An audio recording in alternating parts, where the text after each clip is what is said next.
ये है दिल्ली दर्पण।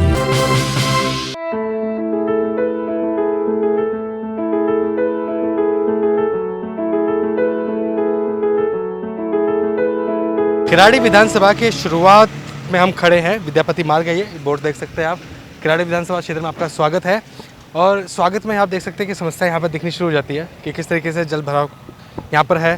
और हालांकि ये किराड़ी विधानसभा का ही नहीं है, ये जो है हाल इस वक्त पूरी दिल्ली का कहा जा सकता है कि पूरी दिल्ली इस वक्त जलमग्न है और वाटर लॉकडाउन की स्थिति से गुजर रही है। किराड़ी में हम लोगों से बातचीत करते हैं, अब तक नए नए चेहरे लेके आते हैं और नए नए मुद्दों तक हम कोशिश करते हैं आप लोगों तक पहुँचे। मेरे साथ मनोज चौहान है जो आरटीआई एक्टिविस्ट है, किराड़ी में रहते हैं और किराड़ी के लिए कई बार अपनी आवाज़ उठाते रहते हैं। आरटीआई एक्ट के माध्यम से कई बार कोशिश करते हैं कि लोग जागरूक हो। मनोज जी, एक स्लोगन आप लेके चल रहे हैं कि मेरी किराड़ी मैं ही सवारूँ, क्या उसके पीछे आपका एजेंडा है और किस तरीके से आप लोगों को जोड़ते हो उससे? जी पुनीत जी, सबसे पहले तो थैंक यू बोलना चाहूँगा कि आप लोगों ने इस पूरे मिशन को कैप्चर करने की कोशिश किया है।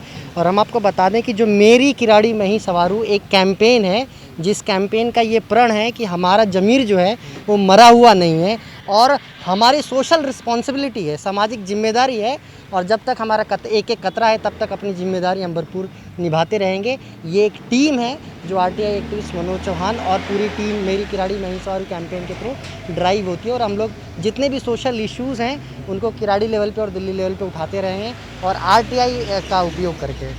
नहीं, इससे कोई समाधान निकल पाता है कि आरटीआई तो लगाते हैं मगर कुछ काम हो पाया आज तक? जी, हमारे मतलब कि हम आपको बताना चाहेंगे, एक सीसीटीवी प्रोजेक्ट हमने डिलीवर किया था विदिन 6 मंथ। और एक ऐसा प्रोजेक्ट है कि जिसमें हम लोगों ने क्या किया था कि आरटीआई के डाल के और उसके बाद डिपार्टमेंट को लेटर भेज के और अपील डाल के और मीटिंग करके जो पूरा जो सीसीटीवी प्रोजेक्ट में जो सिस्टम फेलियर था उस सिस्टम फेलियर को हमने फिक्स करा। जैसे कि कोई भी हेल्पलाइन नंबर इशू नहीं था कंप्लेंट करने के लिए, वो हमने इशू कराया।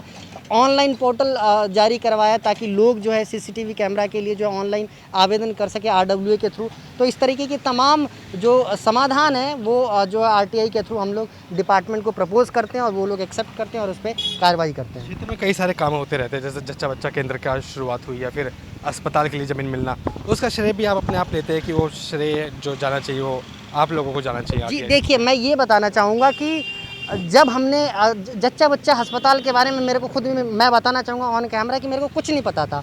मैंने फेसबुक पे देखा कि कोई किराड़ी में एक जच्चा बच्चा अस्पताल है। मैंने उसके बारे में इन्वेस्टिगेट करना शुरू किया। मैंने आरटीआई डाली, उसके बाद सारा डेटा निकाला कब शुरू हुआ, उसके बाद शुरू करने के बाद जो है उसमें क्या क्या अड़चनें हैं और कब तक पूरा हो जाएगा।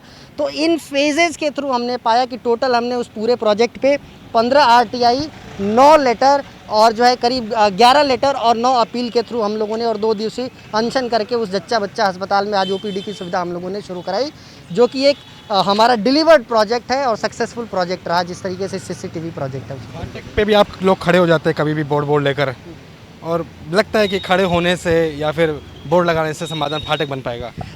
पुनीत जी, सबसे पहले बताऊंगा, किराड़ी रेलवे फाटक मेरी किराड़ी मैं ही सवारूँ कैंपेन का एक ड्रीम प्रोजेक्ट है। और आपको बता दें कि इस प्रोजेक्ट में अगर हम लोगों का इंटरवेंशन नहीं रहता तो जो 2 सक्सेसफुली मीटिंग हम लोगों ने कराई है यूटी पैक और अन्य संबंधित डिपार्टमेंट की, वो नहीं हो पाती और ये प्रोजेक्ट से पूरा का पूरा फाइलों में दबा रह जाता। आज यूटी पैक के डिपार्टमेंट के साथ में यूटी पैक के डिप्टी डायरेक्टर जो कि प्लानिंग के अंदर में आते हैं, प्लानिंग के जो डिप्टी डायरेक्टर है उनके साथ में और एमसीडी के जो हमारे पास एमसीडी के जो एग्जीक्यूटिव इंजीनियर है उन लोगों के साथ में एक सामंजस्य स्थापित करके हम लोगों ने इन 2 सक्सेसफुल मीटिंग को ड्राइव किया है और 2 सक्सेसफुल मीटिंग रही हैं। और उसके ऊपर अभी भी हम लोग प्रोसेस में हैं, हम लोग काम कर रहे हैं और आने वाले समय में आप लोगों को जल्दी उसकी खुशखबरी में हम लोग। कितने लोग हैं आप लोग जो जुड़े हुए हैं मेरी किराड़ी मैं ही सवारूँ कैंपेन को लेकर? आप लोग वो हैं जो आपके पास ना तो सत्ता है ना शासन प्रशासन है, तो कैसे लगता है कि किराड़ी को आप संभाल लेंगे? ऐसे कैसे, क्या ताकत? पुनीत जी देखिए, मैं बताऊंगा कि अगर आपको कुछ करना है किराड़ी के लिए, किसी चीज़ के लिए, अगर आप कहीं भी किसी भी विधानसभा किसी भी क्षेत्र में रहते हैं तो अगर आपको करना है ना तो आप इंडिया यानी कि भारत के नागरिक हैं, यही आपका राइट्स है। यानी कि किसी भी चीज़ के लिए अगर आपको कुछ करना है तो आपकी वो ताकत है जिस ताकत के थ्रू आप कर पाते हैं।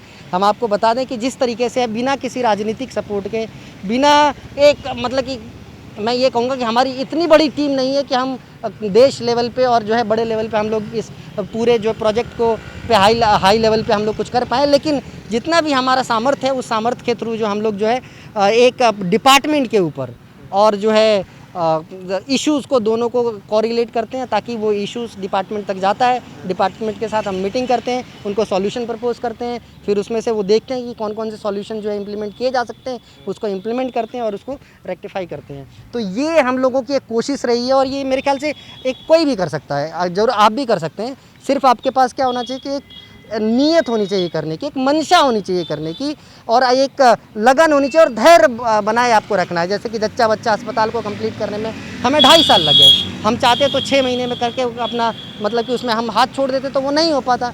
लेकिन कंटिन्यूअस एक प्रोसेस है जिस प्रोसेस के थ्रू हम लोग जो है लगातार प्रयास और फॉलोअप करते रहते हैं। मनोज भाई ये कहना चाह रहे हो कि आरटीआई एक्टिविस्ट ही बनना पड़ेगा अपने क्षेत्रों को संभालने के लिए? आरटीआई एक माध्यम रह गया है कि आप लोग अधिकारियों पर दबाव बना पाते हैं जब काम हो पाता है। जी मैं बताऊंगा कि जब हम डिपार्टमेंट के साथ में मीटिंग और हियरिंग के लिए जाते हैं, अपील के थ्रू जब हम जाते हैं वहाँ पे, तो जो हाई लेवल के जो ऑफिसर्स होते हैं उनके तरफ से कई बार हमें सुनने को भी मिला है कि हम आपको फाइल क्यों दिखाएं, आपको ये अधिकारी हैं जाके मंत्री और मंत्रालय से जाके ऑर्डर लेकर आइए तब हम आपको फाइल दिखाएंगे। उस टाइम पे हमारे पास एक आरटीआई ऐसा कानून है जिसके थ्रू आप पूरी फाइल की इंस्पेक्शन कर सकते हैं, जो भी रिकॉर्ड आपको चाहिए वो रिकॉर्ड आप तक पहुंच पाते हैं। तो ये जो आरटीआई जो है, जो कानून है, एक बहुत बड़ा हथियार है हमें सिस्टम में पहुंचने का और सिस्टम की जो बारीकियां हैं उसको जानने का, ताकि अगर उसमें कहीं लूप होल्स है तो उसको हम फिक्स कर पाए इस कानून के तहत। बारीकियां आपने जान ली होगी, तो मैं पूछना चाहूँगा ये बारीकियां के बारे में जाना, जल भराव की समस्या कब निजात मिलेगी इससे? जी पुनीत जी मैं बताना चाहूँगा कि देखिए जो इसके ऊपर हमने आरटीआई डाली थी, जो डीडीए का सेक्टर 31, 39 और 41 है, तो 41 में हमें ये बताया गया था कि ये जुलाई में ये काम शुरू होना था और जुलाई के बाद उन्होंने 2 साल का टाइमलाइन दिया था। जुलाई 2021 से लेके 2023 तक इसको कंप्लीट किए जाने का काम था, ये जल भराव के पूरे ख़त्म करने का। तो ये जो डिपार्टमेंट का टाइमलाइन है, हमें अभी तक जो ऑन रिकॉर्ड हमें मिला हुआ है, ये 2 साल का उन्होंने टाइमलाइन दिया है इस पूरे लगेंगे इसको समझ। जी हमारे पास वो लिखित दस्तावेज है डीडीए का, जिसमें उन्होंने ये कंफर्म किया कि विदिन 2 ईयर्स इसको पूरा हुआ डेवलप कर देंगे और उसके बाद जो यहाँ पे जल भराव। गाड़ी में कितने मनोज चौहान होंगे? जी आप भी मनोज चौहान है पुनीत जी, हाँ ये भी मनोज चौहान है, हर कोई मनोज चौहान है, हमें निकलना पड़ेगा। मैं पूछने का ये उद्देश्य है कि कितने लोग आपके साथ जुड़े हुए हैं? जी देखिए मैं कहूँगा कि हमारी एक टीम है जिस टीम के तहत हम लोग काम करते हैं और उसकी गिनती नहीं है। मैं कहूँगा कि आज भी हमारे हेल्पलाइन नंबर पे जगह जगह से कॉल आते हैं, आप लोग बहुत अच्छा काम कर रहे हैं और आप लोग जुड़ रहे हैं इस चीज़ों से। और बहुत एक तरीके से मैं कहूँगा कि हम जब ने पहला ड्राइव किया था, जब मिस्ड कॉल करने का कि मेरी किराड़ी मैं ही सवारू कैंपेन से जो नंबर पे मिस्ड कॉल करके आप जुड़े, उसमें भी कई हज़ार लोगों ने हमें संपर्क किया था, जिसको अभी तक हम लोग फॉलोअप नहीं कर पा रहे। तो इतनी संख्या जो डे बाई डे बढ़ती जा रही है और हमारी जो टीम साइज़ है उस साइज़ को देखते हुए हम लोग थोड़ा सा जो है उन लोगों तक पहुंच नहीं पा रहे हैं। तो ये थोड़ा सा मैं चाहूँगा कि धन की भी जरूरत पड़ती होगी, फंडिंग कहाँ से हो पाती है आप लोगों को? जी देखिए हम बताना चाहेंगे कि जो फंड की दिक्कत है ये सबसे बड़ी समस्या है हम लोगों की, हमारे पास फंड नहीं है, ये सबसे बड़ी समस्या है। लेकिन फिर भी जो हमारी टीम है उन टीम से जो है हम लोग जो है मंथली कंट्रीब्यूशन देते हैं, हर 100 रुपये 200 रुपये जिससे भी जितना हो सकता है, और उस कंट्रीब्यूशन के थ्रू जो है हम लोग जो है ये सारे काम करवाने पे सफल होते हैं। मनोज चौहान हमें साथ एक सवाल और पूछना चाहूँगा, आखिरी सवाल। 2022 में इलेक्शन में ठीक है, तो कहीं मंशा रखते हैं कि नेता वेता बनने की, चुनाव लड़ने की? जी देखिए मैं ये नहीं कहना चाहूँगा मंशा है या जो हमारा जो एक्सपेक्टेशन है इस तरीके का, लेकिन हम ये कहना चाहेंगे कि एज अ सोशल एक्टिविस्ट और एज अ नागरिक हमें जो है ज़मीनी स्तर पे काम करने की ज़रूरत है। समाज से बुराइयों और समाज की समस्याओं से दूर करना हमारा काम है, चाहे हम किसी भी स्तर पे एक नागरिक हो, चाहे नेता हो, चाहे कुछ भी हो। हमारा जो प्रायोरिटी होगी वो प्रायोरिटी होगी किराड़ी से समस्याओं को दूर करना, और उसके लिए हम डे 1 से हमें किसी चीज़ की पोस्ट की ज़रूरत नहीं है, हमें किसी प्रतिनिधि बनने की ज़रूरत नहीं है। अगर आप एक आम नागरिक है तो भी आप उस काम को करवा सकते हैं। इतनी ये जो है सूझबूझ हम लोग रखते हैं और हमें जो मंशा है जो हमारी सिर्फ़ और सिर्फ समस्याओं को दूर करने की, और इसके थ्रू जो है हम लोग करने की कोशिश कर रहे हैं। मनोज चौहान थे मेरे साथ, आरटीआई एक्टिविस्ट है और आरटीआई के द्वारा कई सारे मुद्दों को लेके आते रहते हैं, किराड़ी विधानसभा की जो समस्या है उसको लेके आते रहते हैं। मगर लेकिन देखना होगा कि अब इस तरीके से आरटीआई के माध्यम से किराड़ी सवर पाती है या नहीं। धन्यवाद।